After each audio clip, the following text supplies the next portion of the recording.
Well, thank you everyone for joining today's event, Moving Iowa on the Road, sponsored by the Iowa Work-Based Learning Coordinators and hosted by the Iowa Intermediary Network.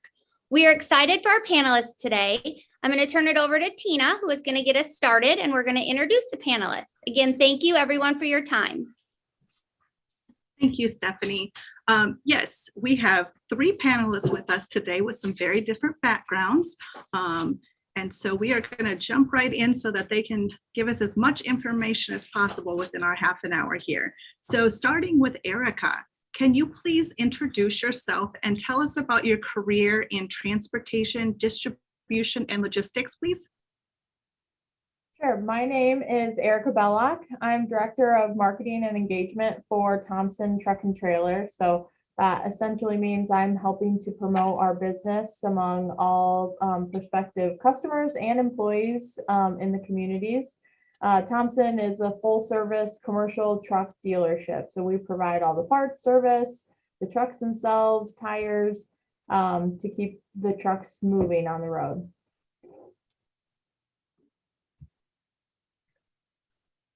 Sarah? Hi, my name is Sarah Hammond. I work at Hirschbach Motor Lines, and we're in Dubuque, Iowa. That's our main corporate office. I've been here for almost 7 years. Started as an intern in the OS&D department, and now I'm currently the Director of Risk Management. Didn't really think I was going to be in the transportation industry, but here I am. So thank you for having me. Thank you. And last but not least, Blake. Hi, my name is Blake Gromas. I'm a Director of Operations with Ruan Transportation based in Des Moines, Iowa. We are a dedicated contract transportation provider as well as logistics and warehousing services. We have about 4,500 drivers, warehouse associates, and technicians across the country, about 5,000 employees total, but again, based here in Des Moines, Iowa. Thank you. It appears that all of you are very busy. The second question, why did you choose a career in this field? Or maybe it chose you, not sure, but could you share a little bit about that and the education that helps you, I guess, get to where you're at today with your career?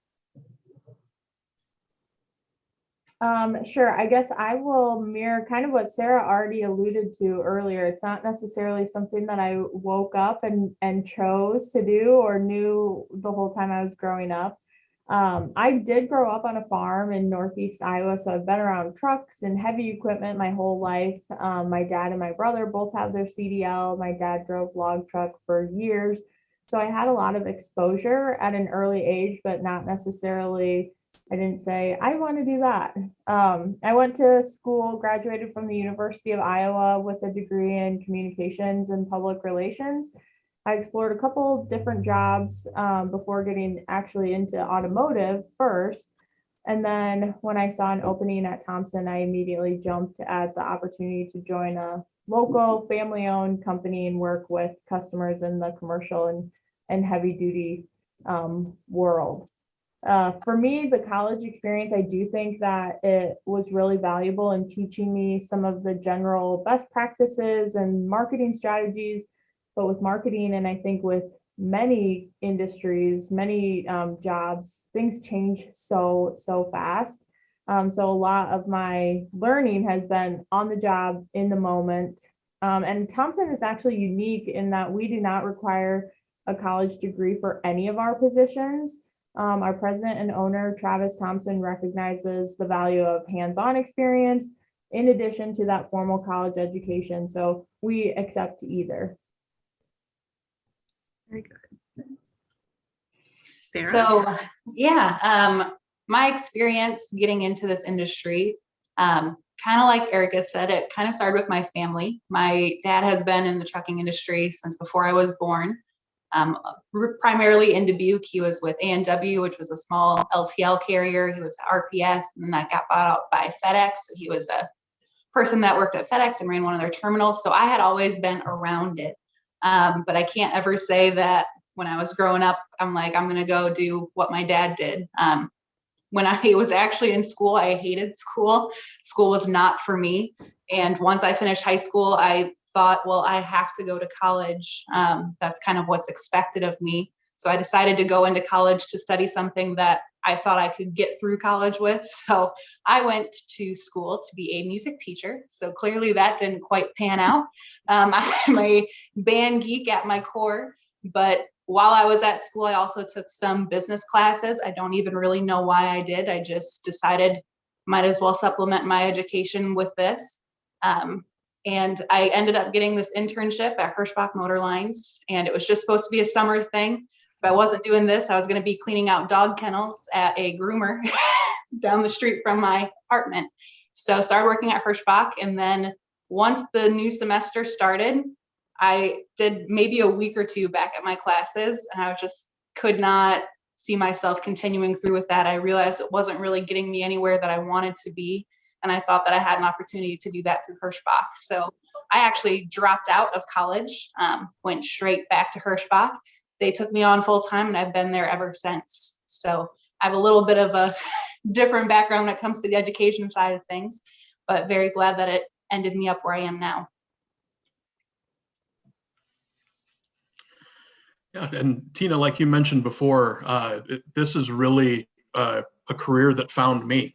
So I actually went to the University of Northern Iowa in Cedar Falls, studied, graduated with degrees in marketing, real estate, and finance. And I was 100% set on, I was going to go into the commercial mortgage world. That's where I'd done an internship while I was in college. And then the financial crash and recession of 2008 hit. And I was walking around the career fair my last semester of school, really wondering, what is it that I'm going to do with my life? I grew up in a family-owned small business. My family owned a couple of grocery stores in Eastern Iowa. So I knew that was kind of always there to fall back on, but really wanted to set out on my own course, and happened to run into a friend of mine who was there for the Target distribution center in Cedar Falls. Got on there, worked in their distribution center in Cedar Falls for about 4.5 years, and then moved up to their corporate office in Minneapolis, where I helped lead continuous improvement projects, process improvement initiatives, training a lot of different things for new hires, and really fell in love with the world of transportation, logistics, and distribution.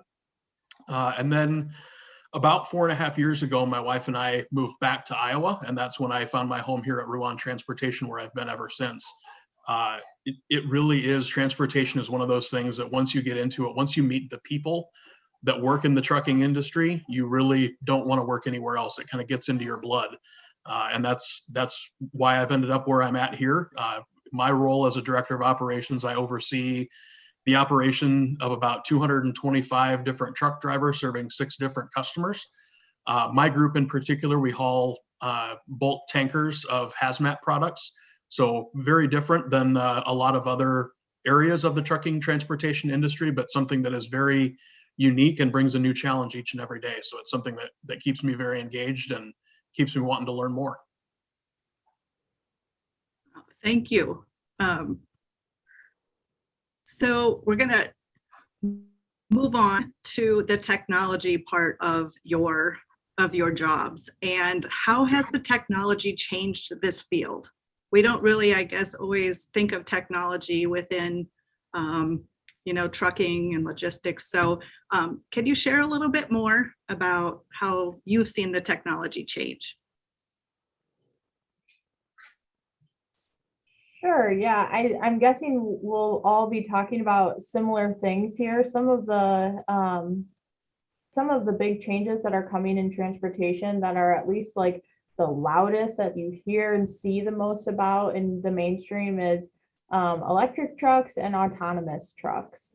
Coming from the dealership side, there's still a lot of infrastructure that's missing before those things are, before we're going to be seeing every single truck with no driver driving down the road. I think that has been really talked about a lot in the media, and there is a ton of technology that's being developed.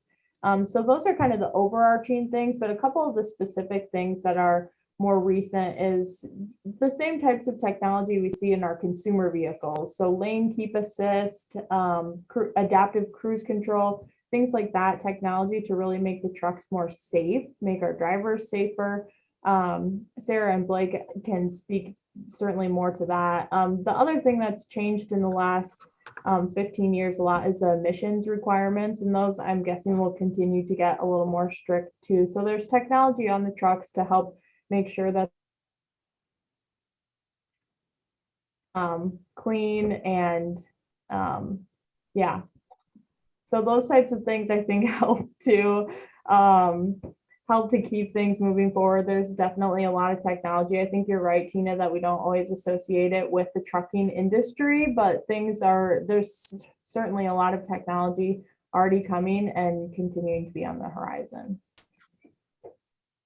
Yeah, and building off of that, I mean, you can talk about autonomous trucks and all of that, but it even takes a step back. It's when I first started at Hirschbach, my department was 100% on paper, which is way behind where other people were.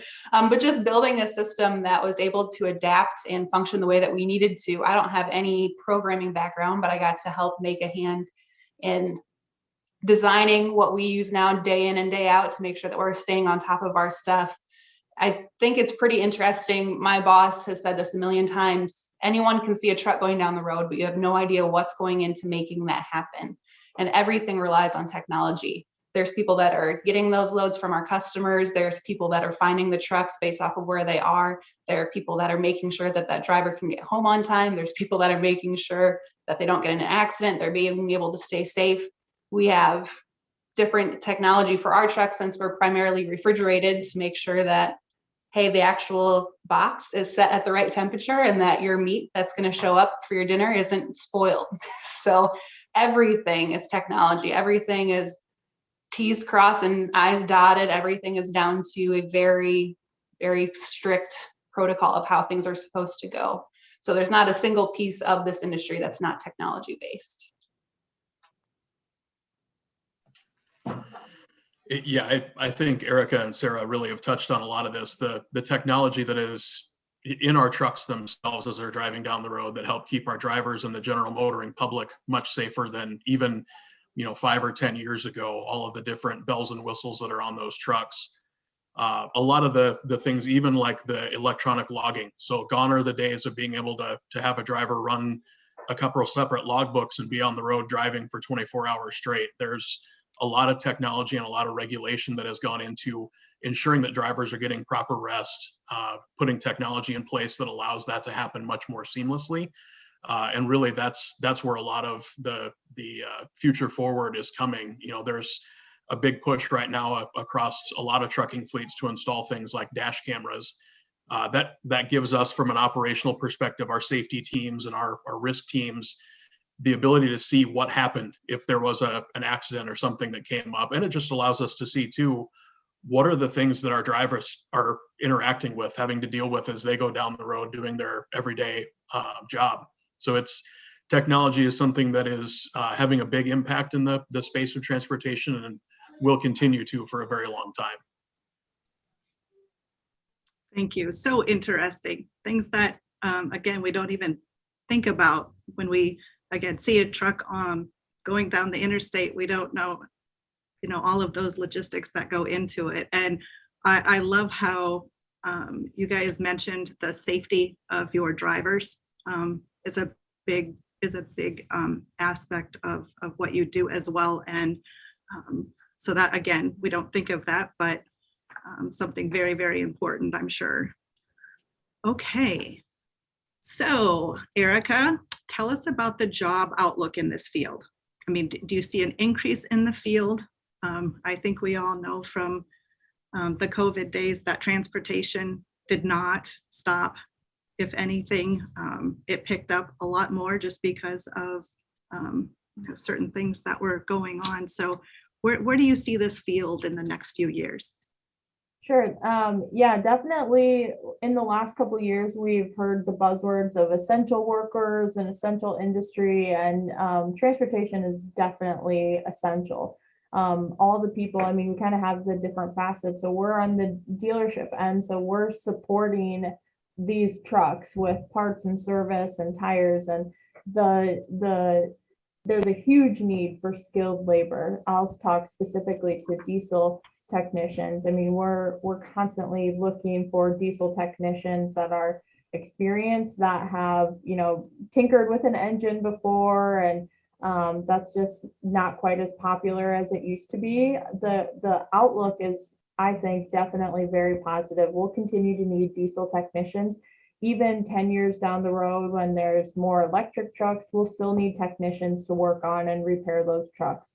The engines will look a lot different. In some cases, maybe a lot smaller, a lot, you know, be more battery based, but we'll still need technicians and skilled labor to work on those. So the transportation industry is not going anywhere. I think it's a safe bet to get involved in any capacity. Yeah, it's almost a cliche. I'm sure everyone's heard it a million times. Anything you can see around you, a truck brought it, right? So that's never going to go away, kind of like what Erica was saying. As long as people need stuff or want stuff, someone has to get it to them. So this industry isn't going anywhere. I know that there's a hyper focus on drivers and driver retention, but just as badly as you need drivers, you need people that are in an office to support them and make sure that they're able to do their job successfully. And that's kind of where we come into it. The three of us, we're all in our office-based career paths, but our primary focus is being there for the people on the road and making sure that they can do it safely and successfully. And there's always going to be a need for that regardless. Yeah, it's certainly a career path that is not going anywhere anytime soon. I think the most recent estimates from the American Trucking Association say that we are approximately 80,000 truck drivers short across the country right now, and that number is expected to double by the end of this decade. So we're seeing a lot of retirements and, you know, folks that are just moving out of this industry when we really need a big influx of new entrants, both at the truck driver career path, as well as, like Sarah mentioned, dispatchers, administrators, you know, all of the different roles that go into making trucks go down the road. Every one of those is in demand and will continue to be in demand for a very long time. You know, as the companies like Amazon and others grow, we continue to see that demand for what we call final mile, which is that FedEx, UPS style, deliver it right to your front door. That's probably going to be the fastest growing area within transportation.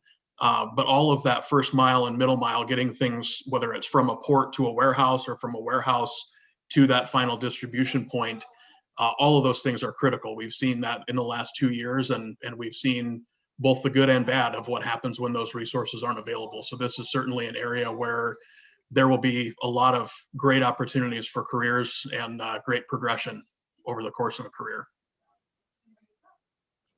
Wonderful. So the main audience that we are speaking to are high school students and educators within the high school. So what could you share with a high school student that would help them prepare for this career? What would you tell them to maybe do while they're still in high school? Or would it be like visit one of your businesses? What kind of advice would you give them?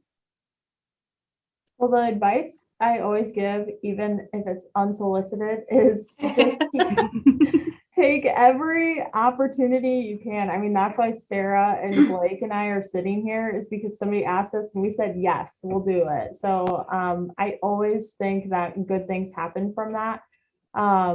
So I say that all the time, but that's how I've met some of the most amazing people and just kind of like accidentally walked into great opportunities.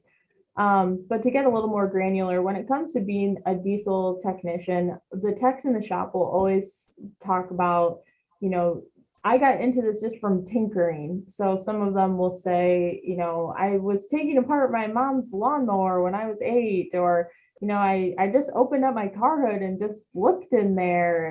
And I think just any kind of organic interest that you can foster in that way, it's definitely something to take advantage of, move forward with.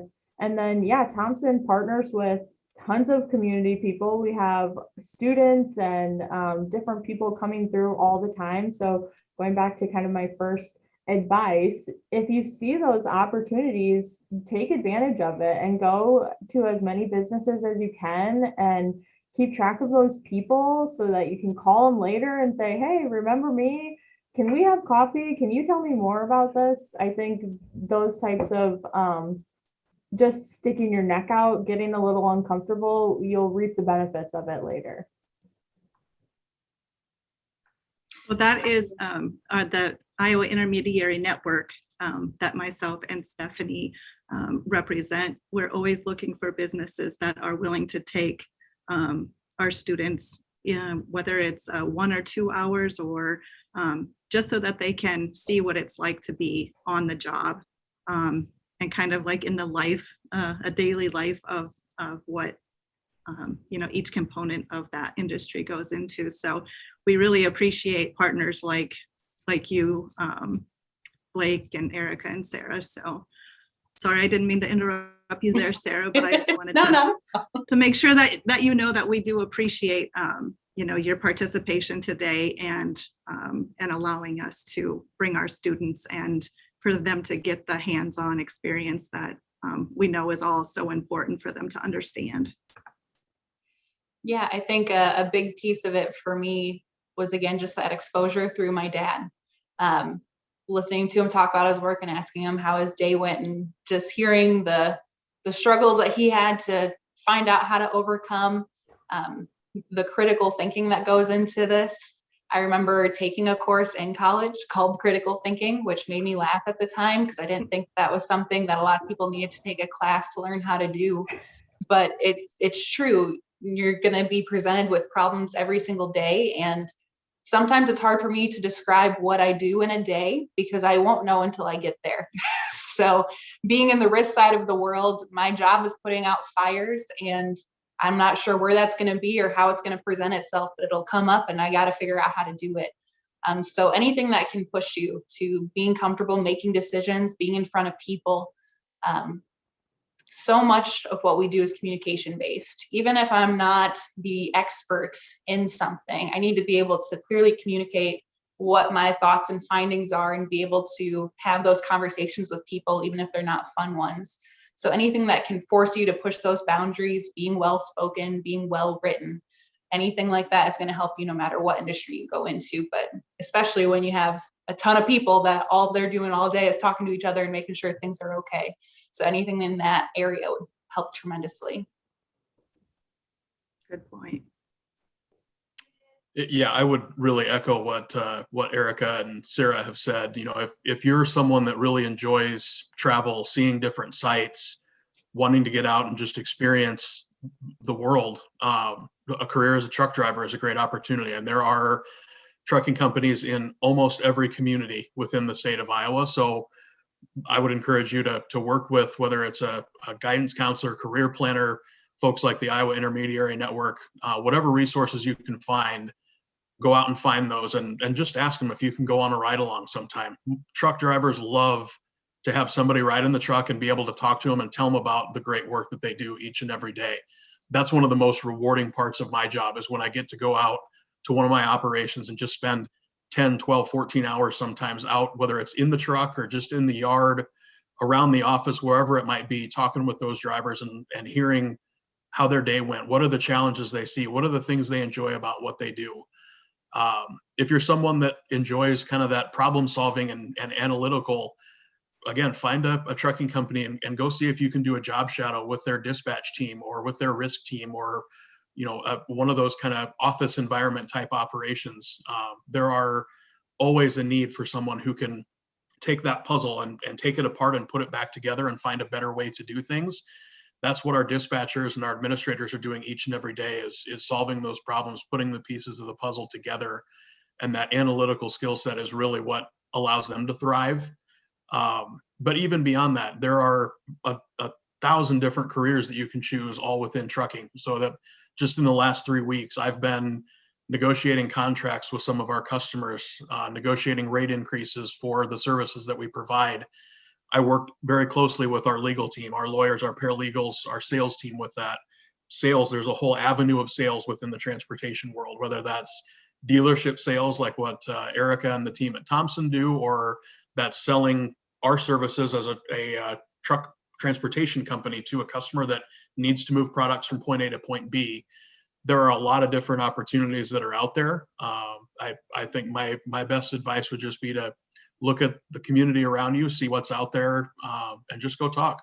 Ask them about what they do and see if there's something that might strike your fancy and you want to learn more about it. There again, we're all more than happy to have folks come in and share what we do each and every day.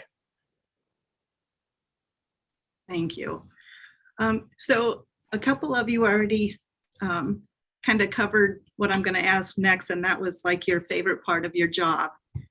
So if you mentioned that, maybe you could share something that that maybe you do or that surprised you about the position that you're in now, or within the career that you've had at each of your businesses.